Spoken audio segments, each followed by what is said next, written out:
Je suis Josué Landragin.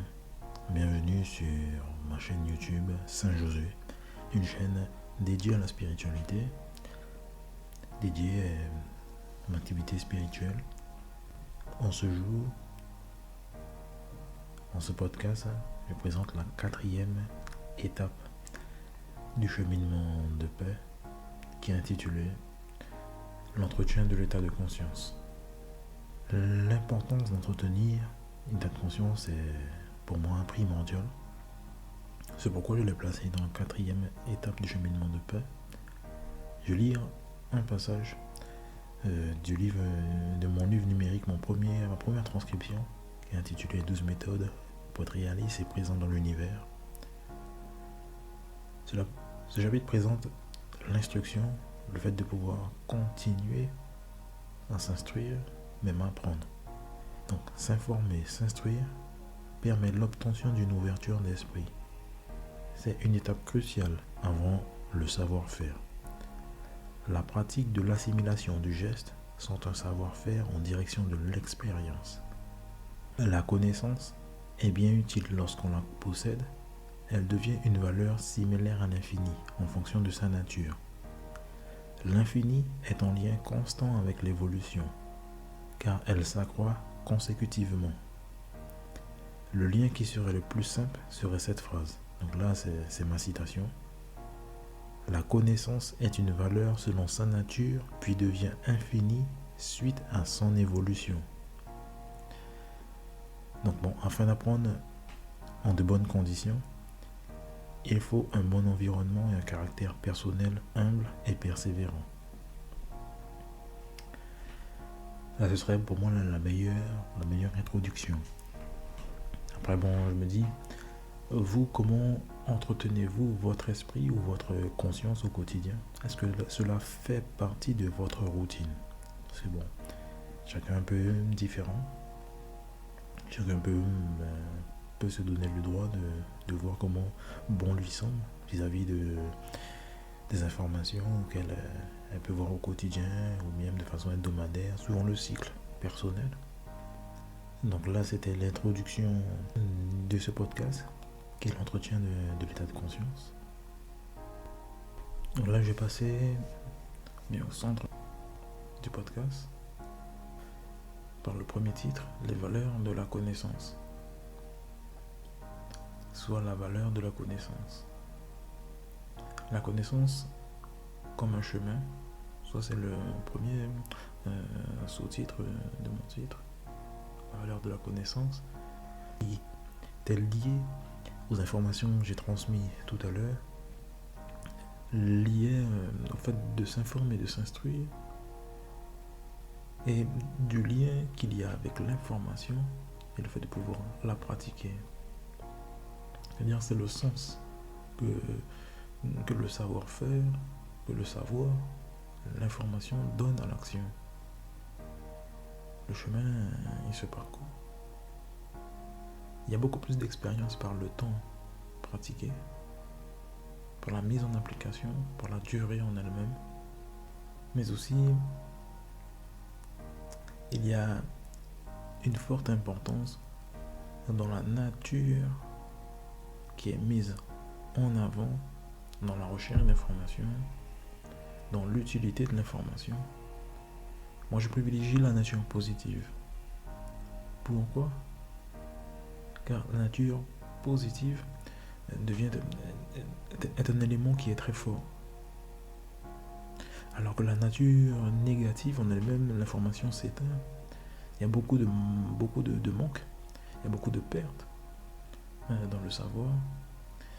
Cela semble même des fois une catastrophe. Il n'y a rien à gagner. Alors que la nature positive elle-même, elle s'enrichit, elle prend de la valeur, elle évolue jusqu'à l'obtention de l'infini. Donc, la plupart du temps, cela est comblé par un ressenti personnel et par un bien-être qui est total. La nature doit être positive constamment pour atteindre cet infini similaire au système solaire. Là, c'est un bel exemple, un beau exemple, le système solaire. le pouvoir qu'il y a entre l'ensemble des astres, d'être en harmonie autour de l'étoile qui est le soleil. Donc tu peux compléter le premier titre par les conditions d'apprentissage. Les conditions pour s'enrichir d'informations sont un constat d'un ensemble d'éléments: l'environnement, les outils, le caractère personnel. Être dans un espace adéquat pour apprendre à recevoir des informations et un endroit assez calme, serein, avec des ondes positives, ou pour ma part, si possible, un peu de propreté, d'harmonie, une base d'un bon environnement. Ça permet d'être dans un mieux vivre, dans un meilleur cadre, pour pouvoir apprendre, s'enrichir d'informations. Les outils sont des éléments permettant la recherche d'informations, la restituer et, si possible, la mettre en application. Ces outils permettent l'obtention d'un cycle de nature temporelle et l'acquisition d'expérience. C'est-à-dire, avec les outils, il y a la possibilité d'agir, de faire, de pouvoir structurer l'information, de l'harmoniser, de la comprendre, de l'assimiler. La personnalité de l'être en lui-même est une unicité évidente dans le temps, pour l'obtention de l'expérience, puis dans la recherche pour une acquisition correcte des informations. Enfin, une validité en soi jusqu'au final, il y a présence de la réussite. C'est-à-dire que la personnalité est un tout. La nature de l'individu, ses choix, ses sentiments, ses besoins. Une identité unique. Tout résultat ou finalité vis-à-vis d'objectifs de la personne elle-même, ses objectifs ne tiennent qu'à elle. Ses sentiments, sa personnalité en elle-même, ses besoins ne tiennent qu'à elle, ses choix aussi. Mais quelle que soit la réussite qu'elle acquiert, ce sont des degrés qui sont de forte valeur vis-à-vis de la personne, vis-à-vis de son choix de cœur, son choix naturel, son choix de nature, son état d'esprit.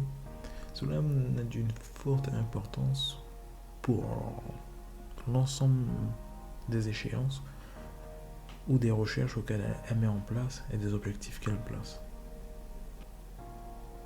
Là, je vais passer au deuxième titre de cette étape, cheminement de paix, qui est en l'entretien de l'état de conscience. Ce deuxième titre s'intitule L'évolution de l'être et du monde. Le premier sous-titre est en lien avec l'évolution personnelle. Cela fait partie de l'un des chapitres de ma transcription intitulée Les 12 méthodes pour être réalisé présent dans l'univers, qui est intitulée La recherche d'évolution. L'évolution est pour ma part le fait de passer une étape à une autre tout en se simplifiant, en gagnant du temps, et faire preuve de progression dans la performance, de façon constante, jusqu'à être infini, illimité. La nature de l'évolution est positive. L'évolution qui influe sur le corps, l'âme et l'esprit et l'âme, l'être.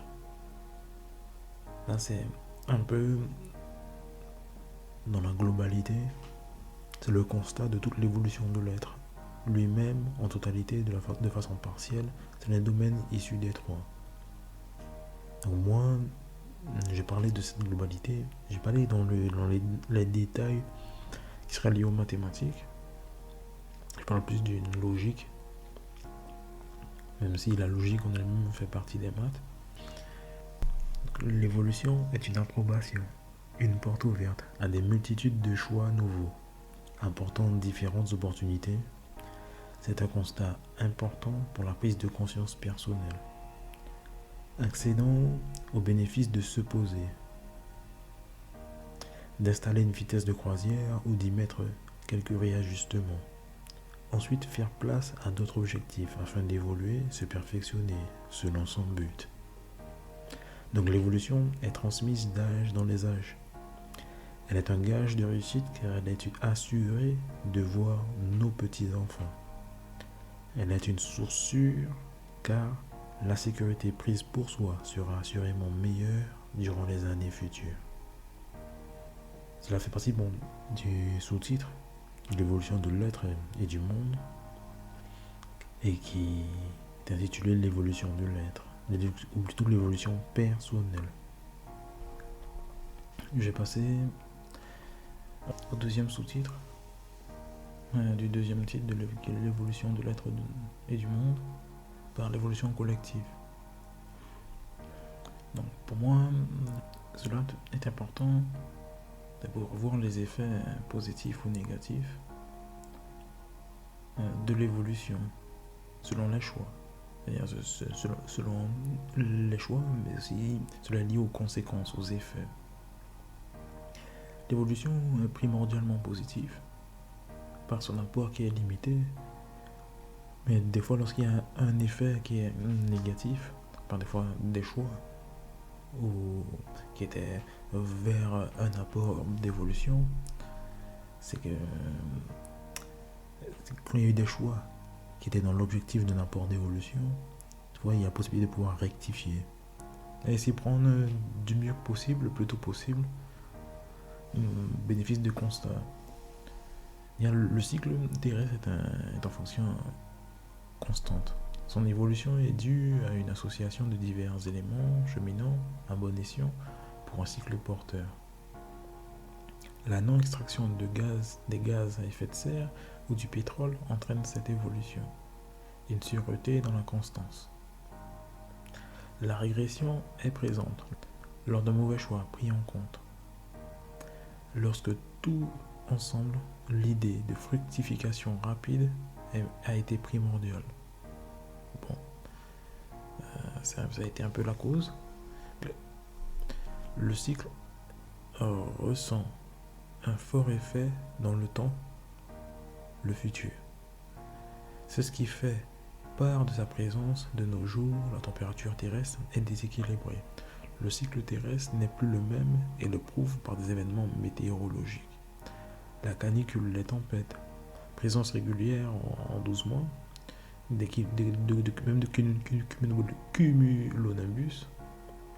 de cumulonimbus, les stocks de matières dangereuses qu'il faut intégrer de façon saine au cycle naturel est actuellement un problème qui réclame une réflexion digne de la façon de le recycler.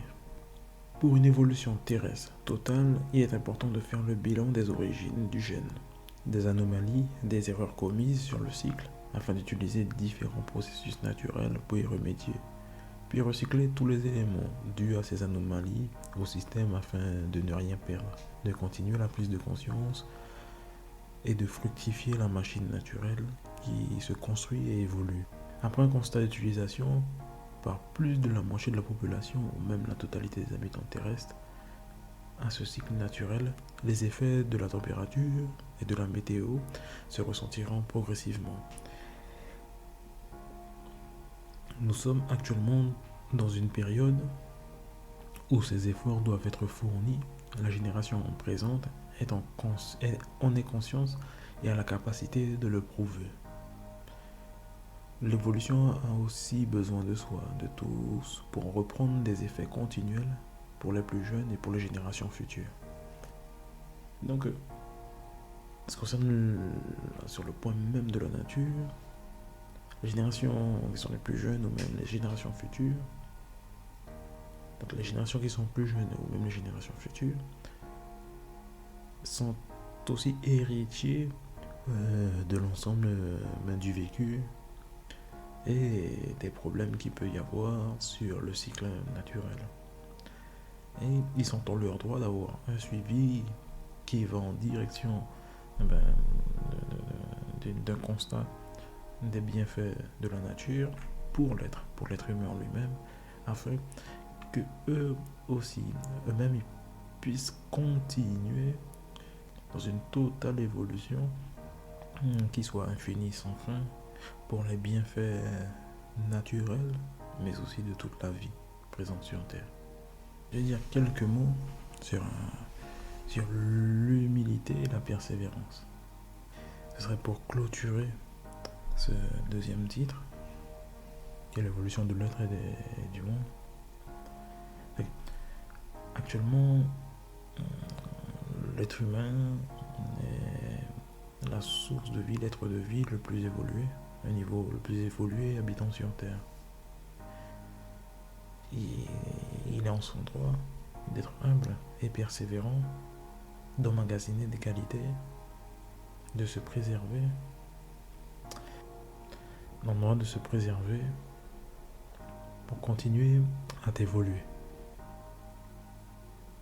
Afin de prendre pleinement ses responsabilités, d'être un garant véritable des années futures, d'être porteur d'un espoir qui soit inconditionnel, qui soit sans fin, qui soit aussi pour la divinité, pour Dieu.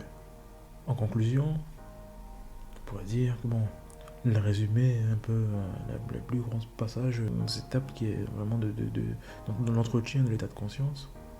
Il y a le fait de continuer à apprendre, le fait d'avoir un bon choix de nature, s'accaparer la positivité, la pleine positivité, et l'importance de pouvoir conserver les valeurs pour s'imprégner au quotidien des informations qui peuvent être transmises et être gardées dans le cœur. Donc c'est toujours bien d'entretenir le savoir, la connaissance, son état de conscience avec Dieu, devant Dieu, et en soi pour soi. Je vous remercie d'avoir écouté ce podcast qui est la 4e étape du cheminement de paix dédié, intitulé l'entretien de l'état de conscience. Je vous remercie. C'était Saint Josué Andragin. Au prochain podcast. Au revoir.